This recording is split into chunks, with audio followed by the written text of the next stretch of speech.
Welcome to Jay Has Heart. We gotta let them know, hey, right now, you were in my office in 2nd grade. You're in my office in 3rd grade. You're in my office in 4th grade. Now, this is what people call this.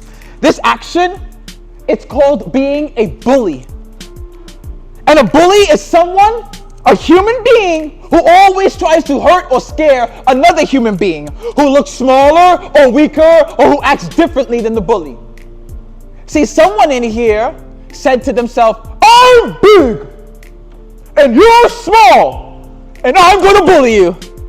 Someone in here said, I look cute and you don't and I'm gonna bully you. Someone in here said, go back somewhere because they heard it on social media. And if that person continues to act like that, you are becoming this bully. Welcome to Jay Has Heart. Welcome to Jay Has Heart. Welcome to Jay Has Heart. Welcome to Jay Has Heart. Welcome to Jay Has Heart. Welcome to Jay Has Heart. Welcome to Jay Has Heart. Welcome to Jay Has Heart. Welcome to Jay Has Heart.